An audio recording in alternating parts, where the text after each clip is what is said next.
الحمدللہ والصلاۃ والسلام علی رسول اللہ، اما بعد۔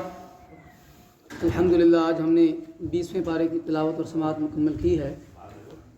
اللہ تعالیٰ سے دعا ہے کہ اللہ کریم اس تلاوت اور سماعت کو قبول فرمائے، جو کمی کوتاہی رہ گئی اپنے فضل و کرم سے معاف فرمائے، اور ہم سب کو قرآن کریم کے احکامات کو سمجھنے، ان پر عمل کرنے کی توفیق عطا فرمائے۔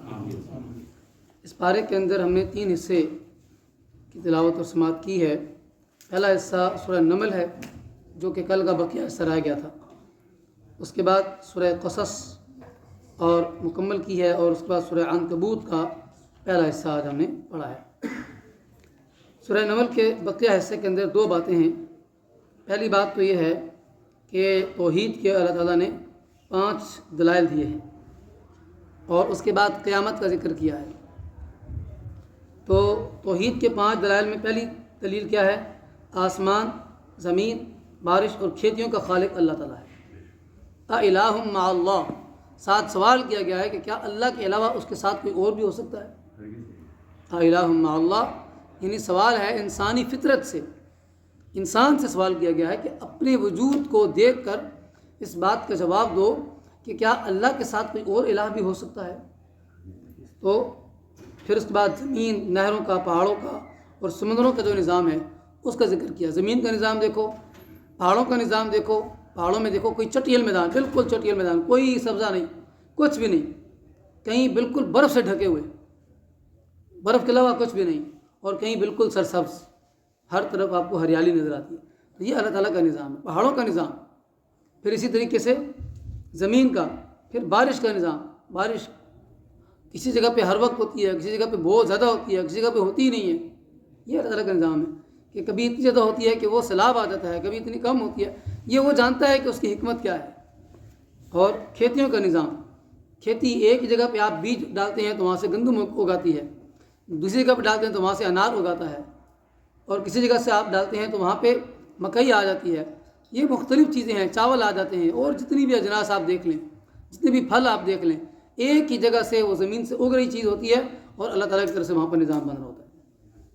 پھر اس کے بعد ایک اور بات، بڑی زبردست بات ہے، اَمَّن يُجِيبُ الْمُضْطَرَّ إِذَا دَعَاهُ، کون ہے کہ جو کسی مجبور کی پکار کو سنتا ہے؟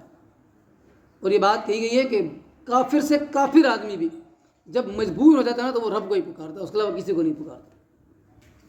کافر سے کافر آدمی بھی پھر وہ کہتا ہے کہ ہائے اللہ، او گاڈ، او میرے رب، وہ پھر اسی کو پکارتا ہے۔ ہاں، جب بیماری دور ہو جاتی ہے، جب پریشانی ختم ہو جاتی ہے، پھر وہ ایسے گزرتا ہے کہ جیسے اس کو پتہ ہی نہیں ہے، جیسے وہ بیماری اس کے اوپر آئی ہی نہیں۔ تو فرمایا کہ اَمَّن يُجِيبُ الْمُضْطَرَّ إِذَا دَعَاهُ أَإِلَٰهٌ مَّعَ اللَّهِ، کہ اللہ کے علاوہ کوئی اور بھی ہے؟ پھر فرمایا کہ دیکھو بحری اور بری تاریکیوں کے اندر راستہ دکھانے والا کون ہے؟ فی ظلمات البر والبحر، باہر تو سمندر ہے نا، سمندر کے اندر اگر آپ چلے تو وہاں اندھیرا ہی اندھیرا ہے، اور اسی طریقے سے جنگلوں میں آپ چلے جائیں، وہاں پر کوئی سورج کی روشنی نہیں ہوتی، وہاں پر اندھیرا ہی اندھیرا ہے۔ غار ہوتے ہیں، وہاں پر اندھیرا ہی اندھیرا ہوتا ہے۔ اسی طرح سے ہواؤں کا نظام اس نے چلایا۔ پھر یہ بات سنائی کہ پہلی بار بھی پیدا اسی نے کیا ہے، دوبارہ بھی وہی پیدا کرے گا۔ بھئی لوگ کہتے ہیں کہ دوبارہ کیسے پیدا کرے گا؟ ایک انسان مر جاتا ہے، مٹی میں چلا جاتا ہے، تو اللہ تعالیٰ جواب میں کہتا ہے کہ بھئی دیکھو تو آئے کہاں سے ہو تم، یہ بھی تو دیکھو، کیا تمہارا کوئی وجود تھا؟ تمہارا کوئی وجود نہیں تھا، لیکن تمہیں دوبارہ اللہ تعالیٰ نے پیدا کیا۔ اب مر جاؤ گے تو دوبارہ کھڑے کرنے والا بھی وہی ہے، اللہ تعالیٰ ہی ہے، اور رزق بھی وہی دیتا ہے۔ تو یہ باتیں فرمائی گئی۔ اس کی بات فرمایا کہ ان ھذا القرآن یقص علی بنی اسرائیل اکثر الذی هم فیہ یختلفون، ہم نے اس قرآن کریم کے اندر بڑی باتیں بیان کی ہیں، اور اس کے ساتھ ہم نے بنی اسرائیل کا تذکرہ بھی بیان کیا ہے، لہذا ان ساری قوموں کے تذکروں سے سبق سیکھو۔ وَإِنَّهُ لَهُدًى وَرَحْمَةٌ لِّلْمُؤْمِنِينَ، قرآن ہدایت ہے، قرآن رحمت ہے مومنوں کے لیے۔ اور ان ربک یقضی بینہم بحکمہ، اللہ فیصلہ کرے گا ان کے درمیان اپنے حکم سے۔ هو العزیز العلیم، وہ عزیز بھی ہے اور علیم بھی ہے۔ فتوکل علی اللہ، تمہیں کیا کرنا چاہیے؟ اللہ پر توکل کرو۔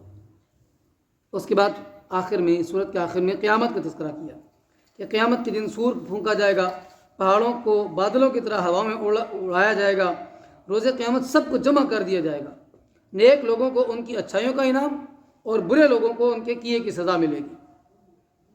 تو لہذا وقل الحمدللہ، اللہ ہی کے لیے تمام تعریف ہے۔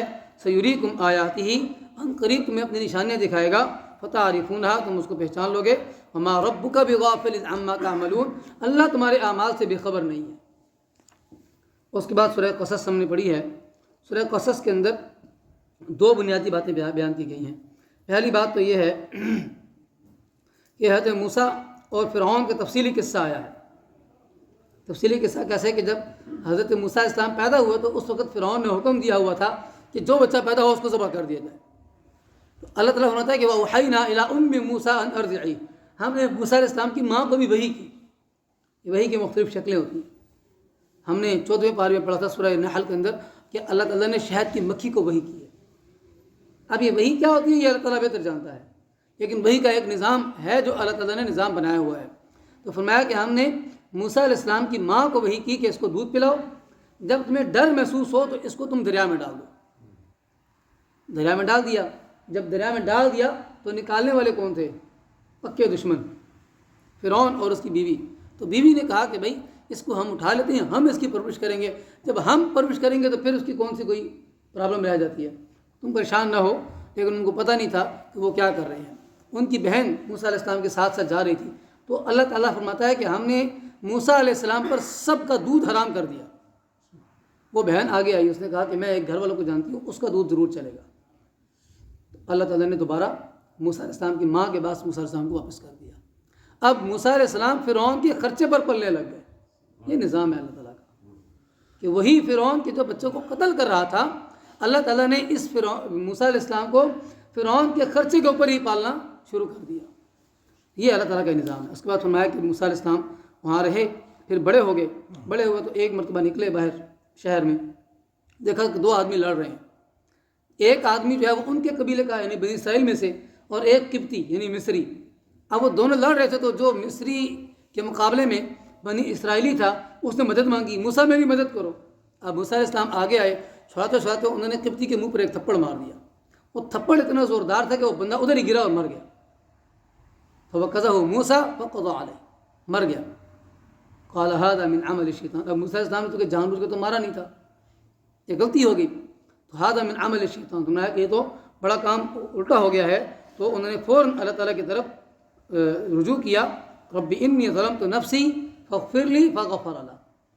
ادھر ہی اللہ تعالیٰ سے کہا کہ اللہ مجھ سے ظلم ہو گیا، تو مجھے بخش دے۔ تو اللہ تعالیٰ نے کہا کہ ہم نے ان کو بخش دیا۔ اب وہ ظاہر بات ہے کہ ایک لحاظ سے ڈر رہے تھے۔ اگلے دن نکلے تو دیکھا وہی اس بنی اسرائیلی پھر کسی اور کے ساتھ لڑ رہا ہے اور پھر پکارا مدد کے لیے۔ اب موسیٰ علیہ السلام نے کہا کہ تو عجیب آدمی ہے، کل تو اس سے لڑ رہا تھا، آج تو اس کے ساتھ لڑ رہا ہے، کہتا تو کام ہی لڑنا ہے۔ اب اس کو ڈر لگنے لگا کہ آج میری باری ہے، آج موسیٰ نے میرا کام خراب کر دیا۔ تو وہ اونچی آواز سے بولا کہ موسیٰ کیا تو نے کل کی طرح آج مجھے مارنا ہے جیسا کل تو نے ایک بندے کو مارا تھا؟ کیونکہ وہ قبطی تھا، جو مصری تھا، وہ جب مرا نا تو لوگوں کے اندر ایک ڈر پیدا ہوا کہ بھئی مصری کو کس نے مار دیا، لوگوں کو پتہ نہیں لگا کس نے مارا ہے۔ جب اس بنی اسرائیلی نے آج کہا کہ کل تو نے اس بندے کو مارا تھا تو لوگوں کو پتہ لگا کہ کل کس نے بندے کو مارا تھا۔ اب سارے کے سارے بیٹھ کے سر جوڑ کر کہ موسیٰ نے مارا ہے، موسیٰ ہے بنی اسرائیلی اور اس نے قبطی کو قتل کر دیا ہے۔ تو ایک آدمی دوڑتا ہوا آیا فرعون کے درباریوں میں سے، اس نے کہا کہ اے موسیٰ، میں نے دیکھا ہے کہ سردار بیٹھے ہوئے ہیں اور تیرے قتل کے فیصلے ہونے لگے ہیں، تو یہاں سے نکل جا۔ اب موسیٰ علیہ السلام وہاں سے نکلے اپنی جان بچا کر اور نکلے مدین کی طرف۔ مدین میں پہنچے تو وہاں پر دیکھا ایک بہت بڑی جماعت ہے اپنے جانوروں کو پانی پلا رہی ہے۔ پانی پلا رہی ہے تو انہوں نے دیکھا کہ دو لڑکی ہیں، دو عورتیں کھڑی ہیں وہاں پر ایک سائڈ پر، اور ان کی مدد کرنے والا کوئی نہیں ہے۔ جب سارے لوگ چلے گئے پانی پلانے والے تو انہوں نے کہا کہ تمہیں کیا ہوا؟ انہوں نے کہا کہ ہمارا والد بڑا بزرگ ہے، ضعیف ہے، کمزور ہے، اور ہم بس یہ جو باقی پانی بچ جاتا ہے وہی پانی پلاتے ہیں۔ تو اکیلے موسیٰ علیہ السلام نے وہ جو جماعت کھینچی تھی نا پورا اس کنویں کو، وہ انہوں نے پانی نکالا اور پانی نکال کے ان کی بکری کو پانی پلا دیا اور پھر پیچھے بیٹھ گئے، ایک جگہ پر بیٹھ گئے اور ایک دعا کی۔ وہ دعا بڑی زبردست ہے۔ جب گھر بھی نہیں تھا، کوئی ٹھکانہ بھی نہیں تھا، کوئی پوچھنے والا بھی نہیں تھا، تو دعا کی۔ اس دعا کے بدلے میں اللہ تعالیٰ نے سب کچھ دے دیا۔ وہ دعا کیا تھی؟ دعا انہوں نے کی کہ رب انی لما انزلت الی من خیر فقیر، رب انی لما انزلت الی من خیر فقیر، اے اللہ تو نے جو خیر بھی تو نے نازل کیا میرے لیے، میں اس خیر کا محتاج ہوں، تو مجھے وہ خیر عطا فرما دے۔ جب یہ دعا کی تھوڑی دیر گزری تھی کہ دونوں لڑکیوں میں سے ایک لڑکی حیا کے ساتھ شرماتی لجاتی وہ آ گئی اور کہنے لگی کہ ہمارے والد آپ کو بلا رہے ہیں۔ ان ابی یدعوک لیجزیک اجر ما سقیت لنا، تو نے جو ہماری بکریوں کو پانی پلایا نا، تو ہمیں جا کے گھر میں والد سے بات کی تو والد نے کہا کہ اس کو بلا کر لاؤ۔ اب وہ جب چلے گئے تو وہ شعیب علیہ السلام ان کے بعد جا کر کہا کہ میں تو وہاں سے مصر سے بھاگ کر آیا ہوں، یعنی جان بچا کر آیا ہوں۔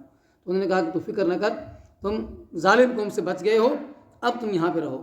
تو ان میں سے ایک لڑکی نے کہا کہ ابا جان یہ بندہ جو ہے یہ کیا ہے، قوی بھی ہے اور امین بھی ہے، تو اس کو آپ اجرت کیوں نہیں دیتے؟ اس نے ہمارا کام کیا ہے اتنا بڑا، تو اس کو بدلہ بھی تو دیں نا۔ تو انہوں نے کہا کہ میں اپنی دونوں بیٹی میں سے ایک کا نکاح تجھ سے کرنا چاہتا ہوں، اور اس کے بدلے میں ذری بات ہے جو مہر ہوگا 8 سال تک تم نے بکریاں چرانی ہیں، اور اگر 10 سال پورے کر دو تو تمہاری مرضی۔ تو موسیٰ علیہ السلام نے کہا کہ ذالک بینی و بینک، ڈن ہو گیا۔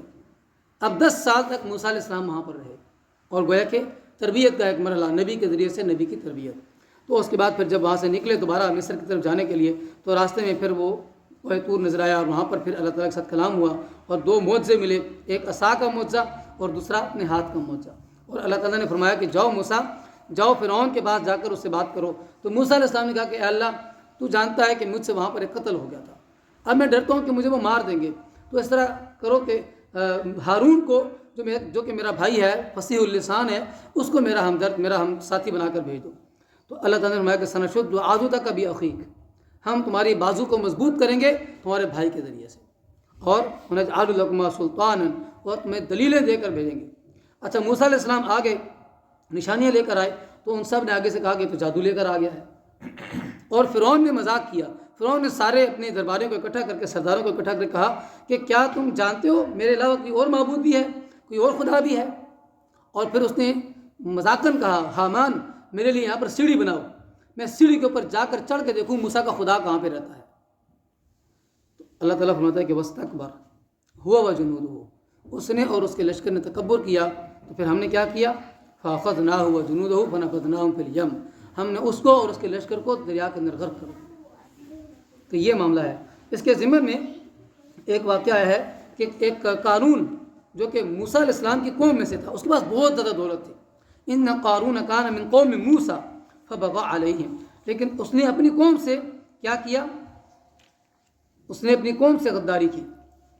اللہ تعالیٰ فرماتا ہے کہ ہم نے وآتیناہ من الکنوز ما ان مفاتحہ لتنوء بالعصبۃ اولي القوہ، کہ ایک بہت بڑی جماعت جو تھی وہ اس کے خزانوں کی چابیاں اٹھایا کرتی، خزانے نہیں، خزانوں کے جو صندوق تھے اس کی چابیاں، ایک بہت بڑی جماعت، یعنی سمجھے کہ 100 اونٹ 200 اونٹ تھے جس کے اوپر صرف اس کے خزانوں کی چابیاں لدی ہوتی تھیں، لیکن وہ تکبر کرنے والا تھا۔